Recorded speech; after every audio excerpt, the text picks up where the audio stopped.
Hello, listeners. Welcome to another episode of Romance Unraveled. This is your host, Jacob Bozen. And your co-host, Shel Rowan. This will be our last episode for the month, and then the show will be taking a break in January. So the show is going to return in February.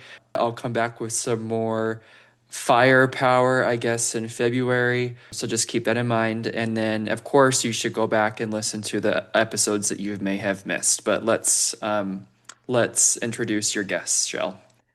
Yes, so my guest is Orion, and he is a dear husband to my friend Abby, and I've gotten to know him a little bit over the times. He's actually pretty shy, I would say, but I- he's just been a great so far from my experience, a great husband to my friend, and so I just automatically will give him a heads up and a thumbs up in life because of that. So, Orion, welcome to the show.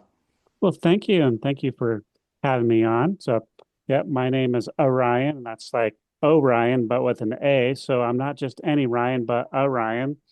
Oh, I'm a 43-year-old man here in Taylorsville, Utah. Uh, I'm a working professional, a network engineer by trade, and I've been happily married to Abby Evans here for the last 6 years. But before that, I was married before previously, and like a lot of people, I've been on a lot of bad first dates, and I've got a couple stories here to share for everybody. I'm so excited to hear them. I'm single again, once again. I just don't think I have it in me. I was so happy when Abby found you, and I had been with her when she was with her first marriage, and that ended up kind of being a nightmare. But um, it's great when people have the fortitude to stick to it. Right. Well, Yeah. we Tell ready to us your get, story. yeah. So I was a young man once, 21 years ago, actually. So this was Taylorsville in July of 2004. I was a young man on the dating scene, and I was using hotornot.com, which is, this is before the age of smartphones and apps. And I'd met a lovely lady on this app and or a website. We won't use her real name, out of privacy, but we'll just call her Janie. So we were about the same age, about 21. She was a cute young lady. She used to be a cheerleader at Hunter High School, and we had spent quite a few hours on the telephone talking up. And then we talked quite a bit before we agreed to meet up. My car was stolen the day before the date, and some punk kids across the street had broken into my car, and they managed to start it up somehow, and they raced it until the engine blew. Oh, great. Yeah. So I ended up having to call up Janie and ask her for a ride, and I explained the situation to her, and she was gracious enough to give me a ride and pick me up the next day. So we ended up meeting up. We went to the Magic Walk in Taylorsville. It used to be a favorite haunt for Chinese food before becoming a freeway on ramp for the Bangor Highway. It was a succulent Chinese meal, nothing abnormal yet. So we finished up our meal and drove off to the movie theater. And being it's been so long ago, I honestly can't even remember what it was that we went to see. Being 21 years ago, we went to the Jordan Landing Cinemark, and I parked on the north lot. We didn't buy any concessions. We just went right in, sat down. About 5 minutes into the preview, Janie said that she needed to use the restroom, so she got up and left. The previews came and went. The show started. And about 10 minutes into the movie, I was starting to get worried. So I got up and I went and checked the foyer. Janie's gone. Went in the women's restroom. No Janie to be found. Then I decided I better go check the parking stall. And, sure enough, Janie had left the property and she Oh my gosh. ditched me She at the left movies, you? left me at the movie theater. I was Sad. heartbroken, absolutely floored. I called my mother at 10:30 p.m. in tears. I had to get a ride home from my own mom. I was Oh, upset. What did your mom say to you? She said, "Well, you'll have better dates, son. Good luck next, better luck next time." She was she was not happy having to come pick me up, and she wanted to know who this person was because my mother is vindictive. She she would have got found this woman if she could have. Well, like every good mother should. Yes, yes. So I was upset, got the ride home. I messaged Janie when I got home and asked her why. Why did she do that? Before I we get into that, I'm just curious, what was going through your mind? Like, did you have an idea or a feeling of why she left before you actually found out? no, and being a young nerd, I was sit situationally unaware in a lot of circumstances. So if there was something, I was completely unaware of what I may have done or said. But in this situation, I don't think I did anything wrong. This was all on her. Okay. So I got a Yeah. so I messaged her and didn't hear back for her for a couple days. And then she messaged me later apologizing on what happened.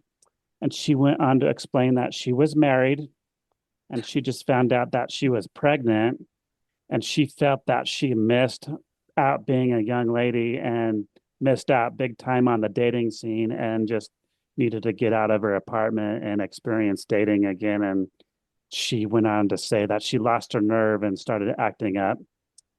I had I'm like, this is crazy. I'd also That received an is, angry message from a man claiming to be her husband, and he told me that I better stay away from Jenny, and which was a message understood loud and clear. Like he didn't have to tell me twice. Getting ditched at the theater would have been enough for most people, regardless of her being married. Yeah, that is that's insane. Yeah, absolutely. Getting ditched is enough to say goodbye if you have any self-respect at all, right? Right. Like And no, no, thank you. Not going to sign up for that one again. nope. But And I weird that she was actually married and like obviously not in a great mindset. no, and how rude is it to you? Like from coming from her perspective, like she had to have no respect for you because what was she thinking was going to come of it anyways, you know? And then sitting in the movie theater, she probably had a panic attack and realized, or she probably had a lot of guilt about what she had absolutely. done and she decided to leave. But then it put you under the bus, which is not right for you.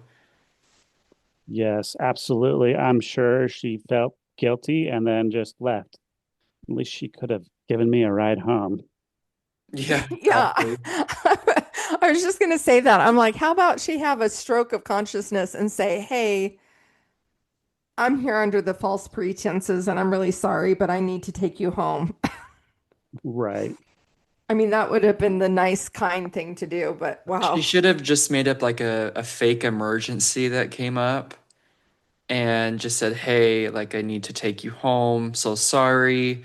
And then is Yeah, she, I guess she could have said she was sick. yeah, like to just leave you knowing that she was your ride. That is such bull crap to me. Absolutely. Well, And it's I've got one more story here for us. sure. So this one I've called Falling Down, but not like the Michael Douglas movie Falling Down, but basically this has got to be like the worst date that I've ever been on, and I don't think anything tops this one, and that's why it's going to be on this story here. So I'm going to take you guys back to January of 2018, and this was in Farmington, Utah. Oh, it's And my hometown yeah, or nearby it anyways. Yeah. yep. So I was a 35-year-old man. I'd just gotten out of a depressing 13-year marriage with my ex, and I started dating again. And this time, smartphones and apps are in vogue, and Tinder was the hot thing to use. And I found, this app was great for hookups, but, it's a terrible app for anything serious. Which is so funny that you say that because there's a comparison that can be drawn here. So for the gays, Tinder is the more serious dating app that we have. But for the straight people, it's generally the hookup app that they use. So it's really interesting for me to hear that. And I've heard that a lot. Right. Well, so I had met this young professional we'll call her Megan. She was new from New Jersey. She had a bachelor's of science in mechanical engineering, and she worked for a company that built machines for production line assembly. Very talented, very smart, and a beautiful woman. And she was, straight up Jersey girl, pretty with her makeup on fleek, and she had the lashes and the hair extensions and all the accessories. So we had agreed to meet up at the Twigs Bistro at Farmington Station. And this is a pretty posh place to go to for a first date. So we dressed accordingly. And Megan went ahead and ordered a mojito right away. And I was happy Right. to oblige her and buy her the drink. And Megan, she might have weighed about a buck 05, at most. And it only took one drink and she was completely sloshed.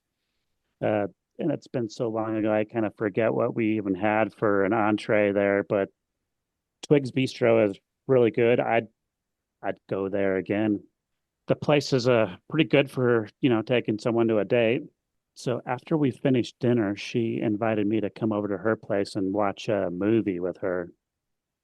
And she had a brand new calico kitten that she had picked up from a shelter. So we were playing with the kitten on the couch, and it was fun. And the kitten was pretty feisty, and the kitten liked to bite. But I found out Megan, she liked to bite too. Megan wasn't really interested in watching a movie. She just wanted a piece of me. So Some women can be quite aggressive. yes. So we made out on her couch, and she asked me if I'd brought one, and I ignorantly asked, like, "Excuse me." And she clarified, "Did you bring a prophylactic?" And I said, "No, I did not. I did not expect to get any action on a first date, so I didn't even plan that far ahead." So she insisted that we leave and go to the grocery store and get one. So I followed her outside her apartment, and things kind of just went downhill from here. Megan was visibly intoxicated, and her apartment happened to be on the second floor. Somehow she missed that first step and she sailed past the other steps, and she just chest planted right Oh on the, no. the, the bottom there. She knocked the wind out of herself and couldn't breathe. Sad.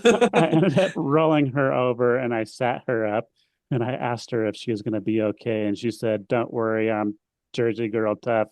I just need a moment here to cry this one out and breathe." So I gave her about 5 minutes or so, and she gathered her composure and said, "This night's not over, and I'm determined that we go out and complete this mission." I'm like, "Okay." So we jumped in the car and started driving. So at this point, my iPhone had died, and I neglected to bring my charger, and I really had no way of finding anything. And Farmington's a foreign town for me. Like, I don't know Farmington at all, other than getting off the freeway to go to Lagoon. And it was also dark. And Megan was actually too inebriated to know where the hell we were at. So we ended up driving in a big circle through Farmington looking for the Smiths. And then after about 20 minutes, she gave up and she said, "Let's just go back to my apartment and let's finish what we were doing." I'm like, "Okay." So we returned back to watch the movie. So as you guys imagine, we didn't really pay much attention to the movie. Megan was really into me. And despite, my better judgment, I proceeded to make out with a drunk girl. And at this point, without going into too much detail, she was ready to do the deed. And at the last second, she waved me off and said, "Nope, I don't want to do this right now." And I asked her, "What's wrong?" Suddenly, this woman got a conscience and she confessed to me. And she said, "Sorry, we can't do this. This isn't my place. This ain't my bed." And I looked around and suddenly it just dawned on me, like, she was correct. This was some dude's apartment and there wasn't any woman stuff or any woman belongings around. And I looked and clearly tell, yeah, this was her boyfriend's apartment and he was out of town and she was just staying here to babysit this kitten. So Oh uh my gosh. so I got up, got dressed. I suddenly got a rush of fear and uneasiness. because the last thing I want to do is to have some dude show up at this apartment and beat the crap out of me. Megan apologized and she said that she was a bad and broken person and she didn't know what got into her. And I said, "Yeah, I know what got into you. It was a mojito." And luckily it wasn't me. I didn't get into her. I dodged that bullet and I ran out the door and needless to say, I did not speak or hear from Megan again. Oh my goodness, that is a wild story. And good for you for dodging that bullet. Who knows what could have come about had you Yep. proceeded, Who knows?